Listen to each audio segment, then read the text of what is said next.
In 1942, he stepped forth like some warrior of old to lead and inspire vast forces of men.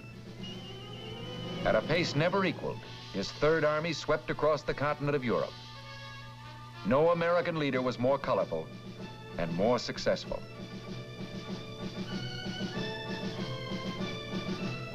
General George S. Patton, Jr., dedicated to glory and the victory that was won. The name, the symbol, the victories, our history.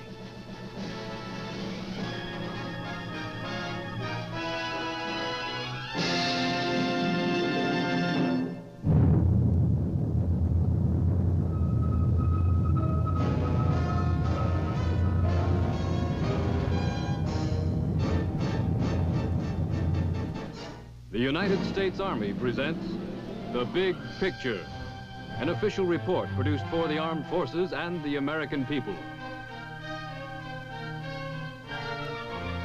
Our guest narrator, Mr. Ronald Reagan.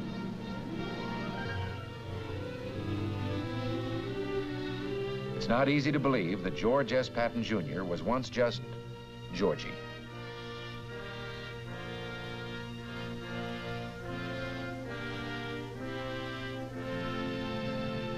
From his earliest years, this lad believed he was going to be General George S. Patton, Jr. His imagination was stirred by stories of great heroes of the past, told by his father. His military career began at VMI. At West Point, he proved himself a model cadet, although, like Washington and Napoleon, he could not spell. Rarely from this time on would Georgie flash this attractive smile. It just didn't go with his very serious ideas of soldiering.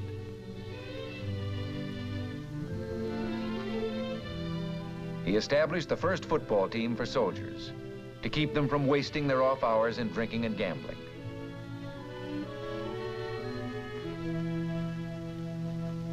World War I. Convinced that this ponderous vehicle would someday come into its own, he studied it, rode into battle on it, became a hero alongside it. Our first tank commander, he would always be linked with the weapon that symbolized his driving, overwhelming personality.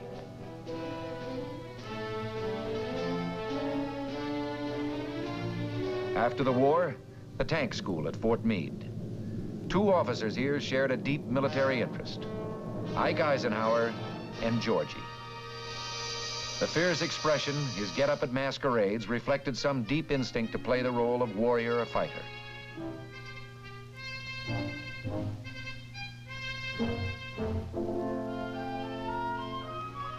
His wife joined in, sensing that even in fun, these roles suited her soldier husband.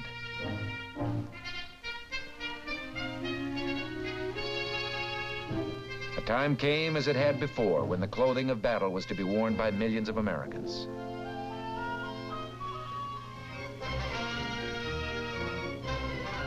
November 1942, in command of American forces for the invasion of North Africa, Lieutenant General George S. Patton, Jr.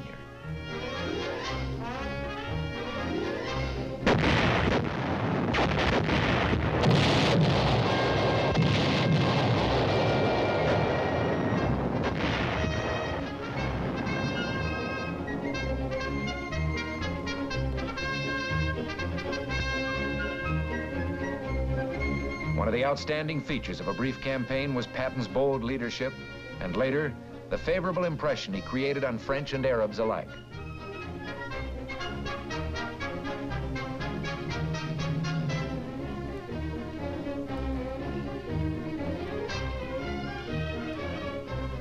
Long-range plans could now be discussed. Plans which would cast America's toughest general in a leading role. Meanwhile, a battle was raging to the east in Tunisia.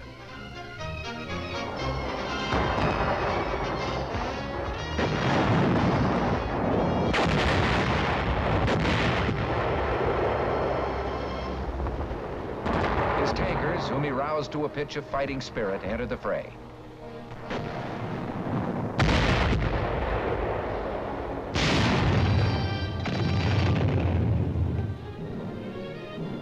Allied leaders such as General Alexander sensed Patton's remarkable military gifts.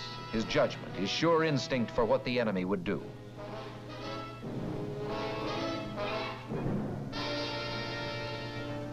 Patton set a tank trap for Rommel.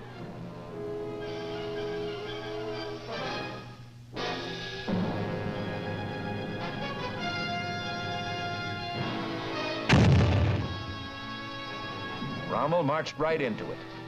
His 10th Panzer Division lost half its 60 tanks, retired, and never attempted a counterattack.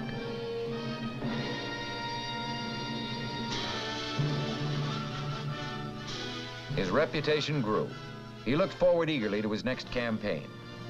He'd been selected to command a new army, the 7th, slated for the conquest of Sicily.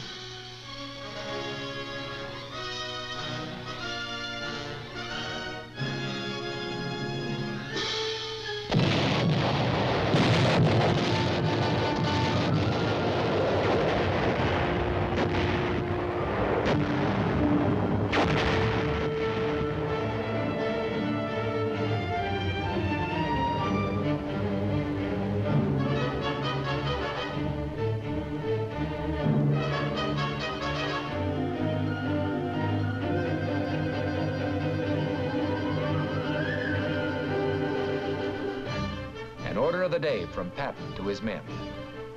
Remember that we as attackers have the initiative. We must retain this tremendous advantage by always attacking, rapidly, ruthlessly, viciously, without rest. Keep punching. God is with us. We shall win.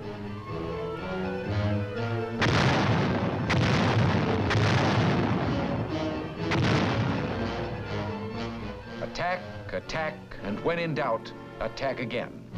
Patton's major principle for fighting battles or a war.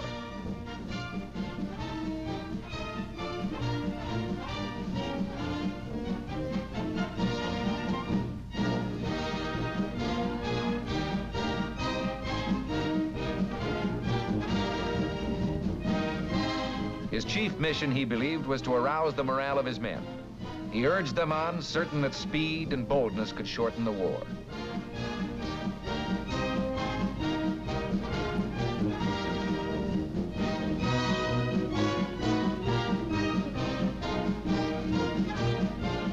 Like Monty, he believed in showmanship.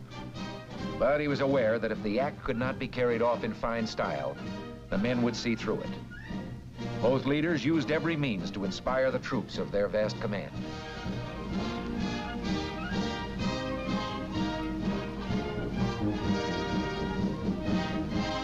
Sicily proved to be a model campaign. Sound tactics and a fighting spirit won the island in 38 days.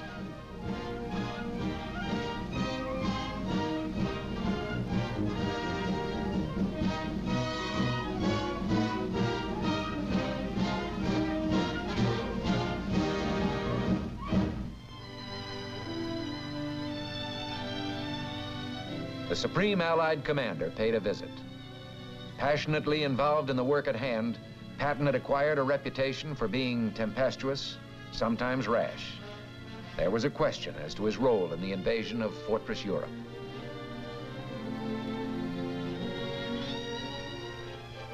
Then, his whereabouts carefully concealed from the German High Command, he appeared in Great Britain. New troops heard him in an introductory speech and called him Old Blood and Guts. The old-timers referred to him as the old man, who knew more about fighting than any man alive. He called a spade a spade. He told them to get mad and stay mad. They listened.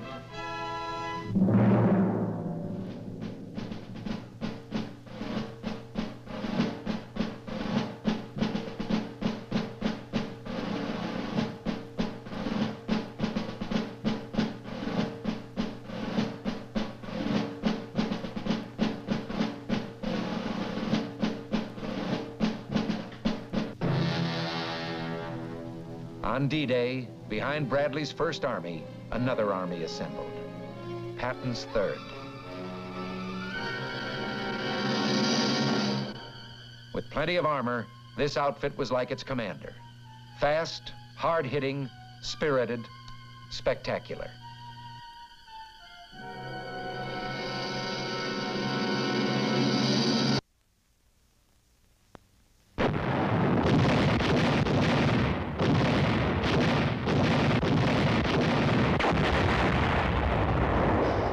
the Cherbourg Peninsula began a rolling advance, an all-out smashing attack, the Patton version of a German blitzkrieg.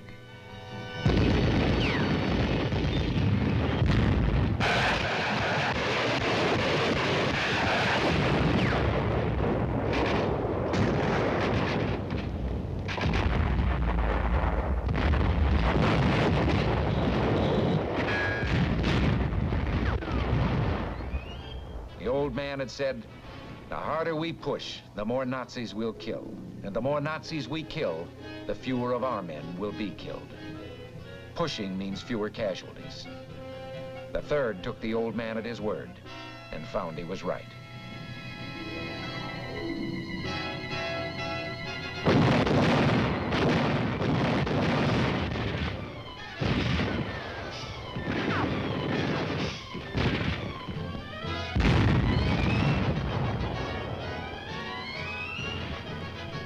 St. Malo, the beginning of a long list of towns, occupied by Germans one day, liberated the next.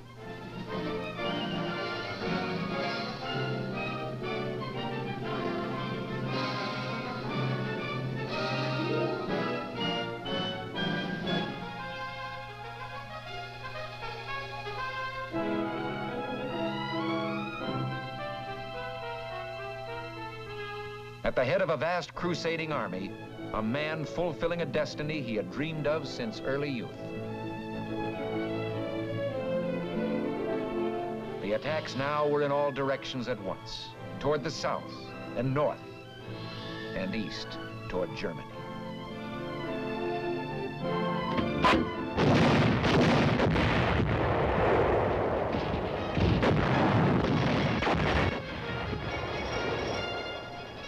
The 3rd advanced like a tidal wave, and the enemy's response was fear. He told his men, in the last 2 weeks, the 3rd has advanced farther and faster than any other army in history. My intention is to move farther and faster still. Outrunning its maps, the 3rd Army crossed the Seine. In his words, he was touring France with an army.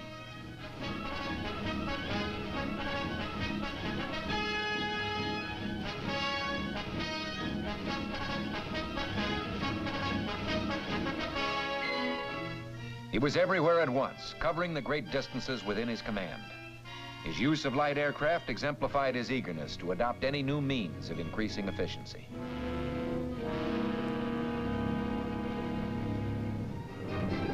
Throughout, the 19th Tactical Air Command of the 8th Army Air Force gave incredibly close support.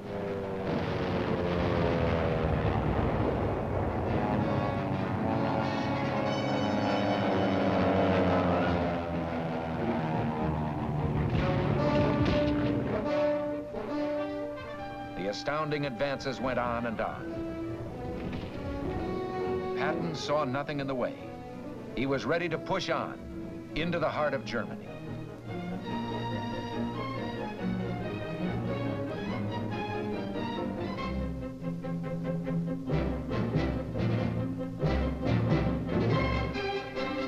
Struggling to keep up with his fast-moving front was a miraculous supply effort known as the Red Ball Express. But now Patton's supply lines were strained to the utmost. Winter was approaching. Other Allied armies were feeling the pinch. The 3rd was ordered to hold up, to take the defensive. Nothing but defeat itself could have made the general more depressed.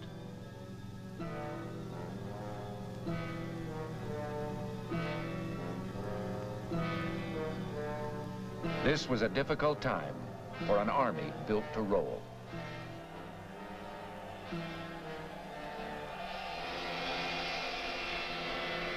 The tension for Patton was finally eased. He was assured by his old friend that the 3rd would eventually receive adequate supplies to resume what they had begun.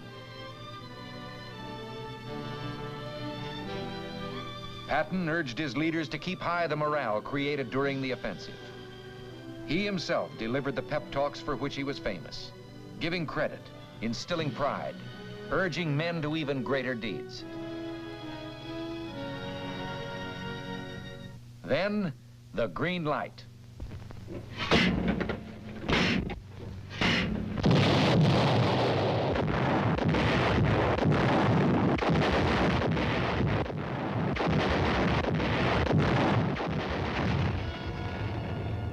In 400 years, this fortress city had withstood every assault.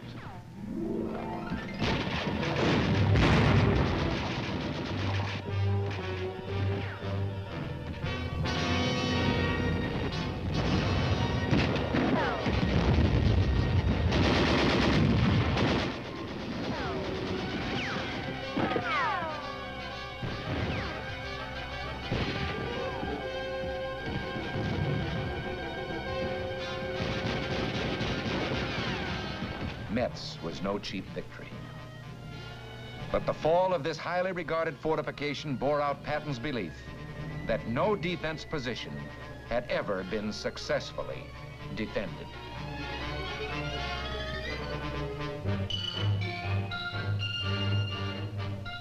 With General Walker at the front, new plans now.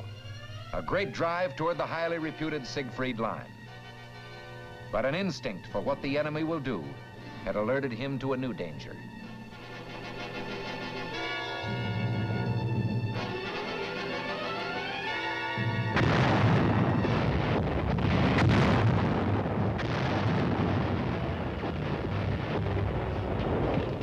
Field Marshal von Rundstedt struck with 20 divisions on a 40-mile front. The Battle of the Bulge.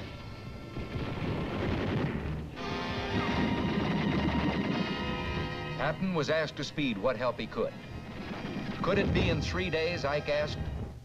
Patton's armored troops would make it in 2, dashing 100 miles over icy roads to Bastogne.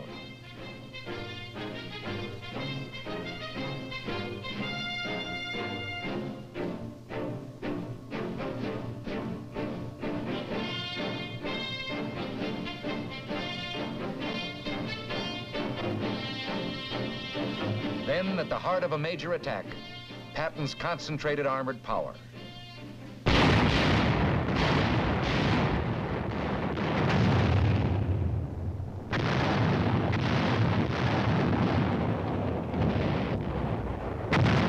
Terrible weather prevented a much-needed air attack. A religious man, Patton frequently prayed. This time, a prayer went out on thousands of printed cards for all his men to join him.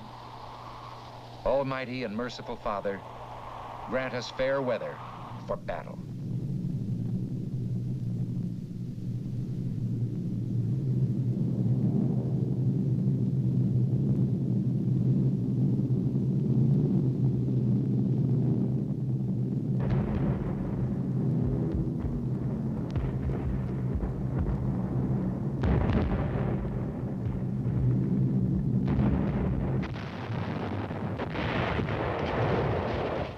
The enemy was on the defensive.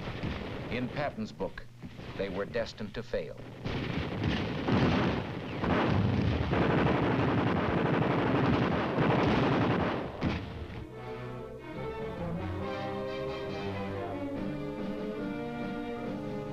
The 3rd broke the back of the German offensive and began preparations for their own. Always the old man pushed them harder than anyone had pushed them before. Always the results were more than they might have expected. For a commander who was so obviously a winner, they would do the impossible.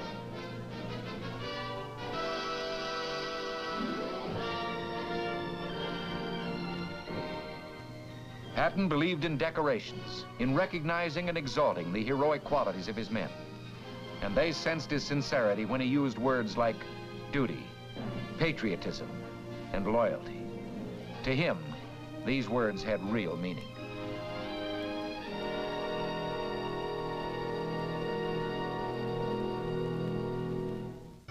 The Siegfried Line.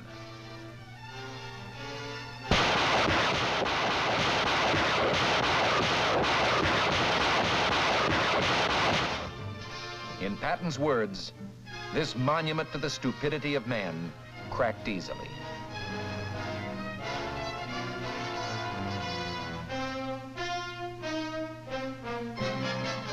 The famous 3rd was now on the loose again.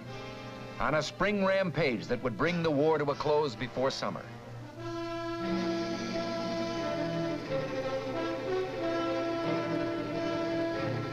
Again, Patton's army was going beyond expectations.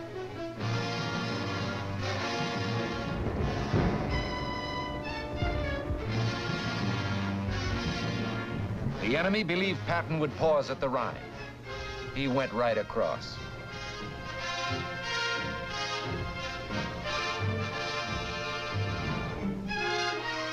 Now, along a wide front, his divisions fought toward the final goal.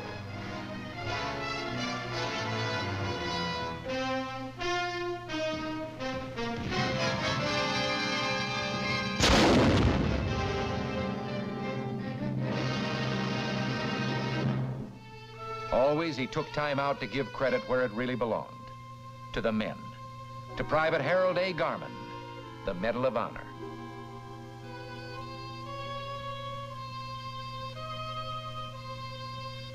Exalting sacrifice, Patton never dwelt long on the horrors of war. But as his Third Army overran concentration camps in Germany, he saw horror of a new kind.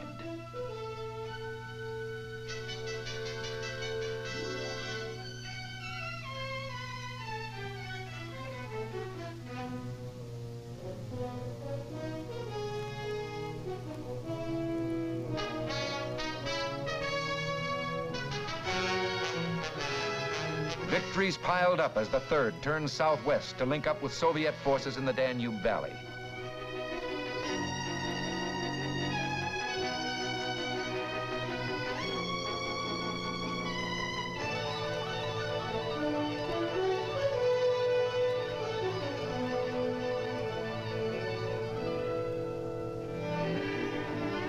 It was over.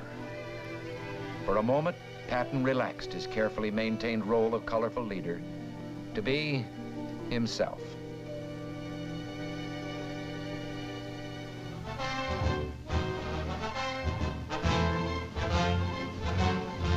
On his return, Americans showed their gratitude. In General Pershing's words, it didn't hurt America to have a general so bold that he was dangerous.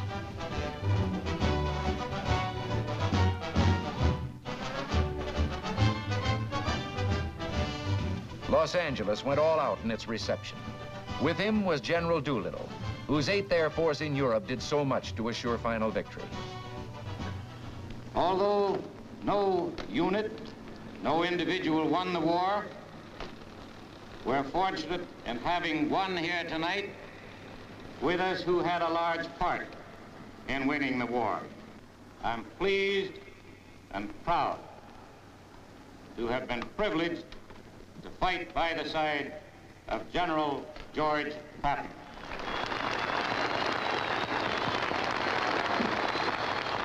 Your Honor, the Mayor,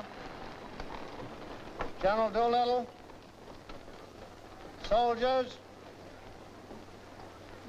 ladies and gentlemen, coming over here, there was a very great lesson. The first 4 hours, we passed over a destroyed land, utterly destroyed. You who have not seen it do not know what hell looks like from the top. That's what Germany looks like. That's what Austria looks like. That's what any place that the 8th Air Force and the 3rd Army worked on looks like.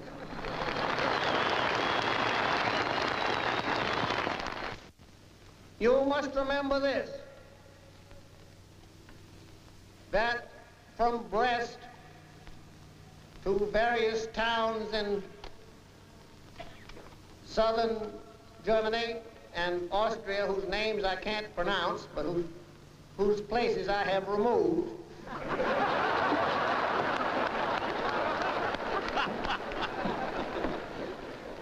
the trail of the 3rd Army and the 19th Tactical Air Command and the 8th Air Force is marked by more than 40,000 white crosses, 40,000 dead Americans. Few realized how deeply he felt about his men.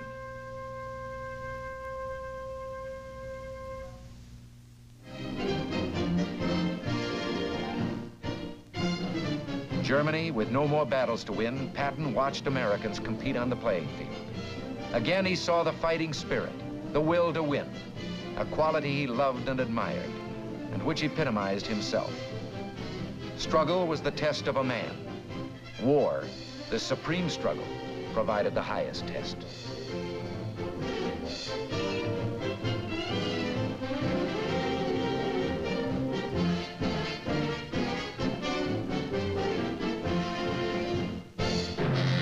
He had expected his own death to be spectacular. In this one prediction, he was more mistaken than in the planning of any battle.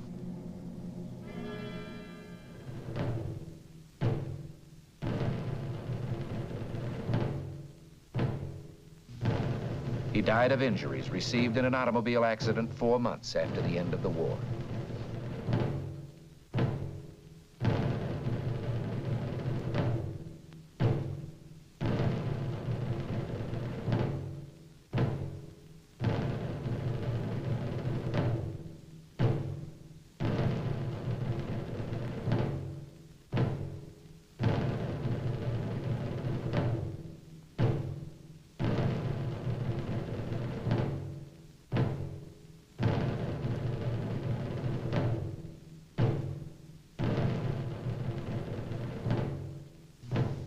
Place of burial among the men of the Third Army who had fallen in the Battle of the Bulge.